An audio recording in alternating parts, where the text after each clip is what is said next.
പറയൂ, തൊട്ട് കാണിക്കാ. ശൈത്യ. എന്താ കാര്യം? എൻ്റെ ഒരു നല്ലൊരു ഫ്രണ്ടാണ്. ആയിക്കോട്ടെ, മറ്റൊരു ഫ്രണ്ട്സ് അല്ലേ?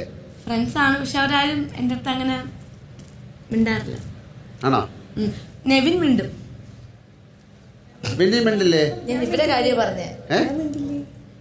അധികം മിണ്ടാറില്ല. ആവശ്യത്തിന് സംസാരിച്ചാൽ പോരെ, അധികം സംസാരിക്കുമ്പോഴല്ലേ കുഴപ്പങ്ങളുണ്ടാകുന്നാണോ? അതെ അതെ. അപ്പൊ അതിനും കൂടെ ഇരുന്നോളൂ. അക്ബർ,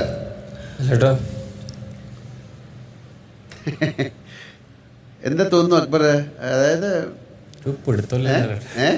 ഒന്നും തോന്നുന്നില്ല. ഒരു പിടുത്തമില്ല. എന്താണ് അതാണ് നമ്മൾ ഇതെന്താ, നമ്മൾ വിചാരിക്കും നമ്മൾ പറയുന്നത് ശരിയാണ്, നമ്മൾ ചെയ്യുന്നത് ശരിയാണെന്ന്. പക്ഷെ പ്രേക്ഷകർ അങ്ങനെയല്ല വിചാരിക്കുന്നത്. നമ്മൾ അറിയാതെ പറഞ്ഞു പോകുന്ന കാര്യങ്ങളാണ്. പക്ഷെ അതുകൊണ്ടാണ് എപ്പോഴും പറയുന്ന സൂക്ഷിച്ച് കളിക്കണമെന്ന്. എന്തായാലും ഇപ്രാവശ്യം അക്ബർ സേവ്ഡാണ്. ഇരിക്കുക. ഓക്കെ,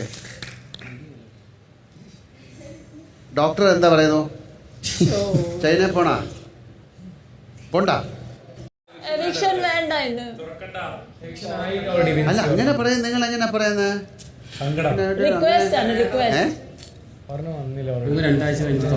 ശൈത്യ, എന്ത് തോന്നുന്നു? ശൈത്യ, അവിടെ കുറച്ച് ഗെയിം തോന്നോ? ഈ ആഴ്ചയിൽ എനിക്ക് അത്യാവശ്യം ആക്റ്റീവ് ആവാൻ പറ്റി. പിന്നെ ടാസ്ക് ചെയ്യാൻ പറ്റി നന്നായിട്ട്. രേണു ചേച്ചിക്ക് വേണ്ടി സപ്പോർട്ട് ചെയ്യാൻ പറ്റി. അനീഷേട്ടിന് വേണ്ടിയിട്ടും സപ്പോർട്ട് ചെയ്യാൻ പറ്റി. മിഡ് ഡേ വീക്ഷനിൽ ഉണ്ടായിരുന്ന ആൾക്കാരായിരുന്നു അവരുണ്ട്. പിന്നെ പണിപ്പുരയിൽ പോകാൻ പറ്റി. അത്യാവശ്യം എനിക്ക് പറ്റുന്ന രീതിയിലൊക്കെ ഞാൻ ചെയ്തു. പിന്നെ എല്ലാവരുമായിട്ട് ഞാൻ കമ്പനിയാണ്. പിന്നെ പ്രേക്ഷകർ എന്താ തീരുമാനിക്കുന്നത് വെച്ചാൽ അത് സ്വീകരിക്കാൻ. ഓക്കെ, പ്രേക്ഷകരുടെ തീരുമാനം എനിക്കറിയില്ല. അവർ കുറച്ച് എന്തായാലും ഞങ്ങളുടെ തീരുമാനത്തിൽ ഞങ്ങൾ ഉറച്ചു നിൽക്കുന്നു. നിങ്ങൾക്ക് സങ്കടം തോന്നരുത് എന്നോട്. ഇല്ല, കുഴപ്പമില്ല. അനുമോൾ എവിടെ?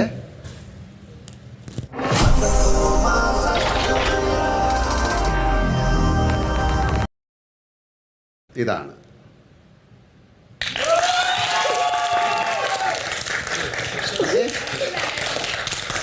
അപ്പോൾ വളരെ സന്തോഷകരമായ ഒരു രാത്രി നിങ്ങൾക്ക് നേരുന്നു കേട്ടോ.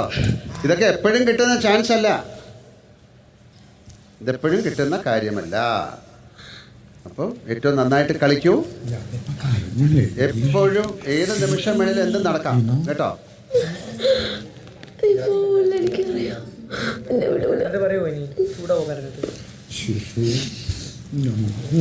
ഓക്കെ, ഒരു നിമിഷം എന്നോട് നോക്കൂ, എന്നിലേക്ക് നോക്കൂ. എനിക്കൊരു സന്തോഷം തരൂ.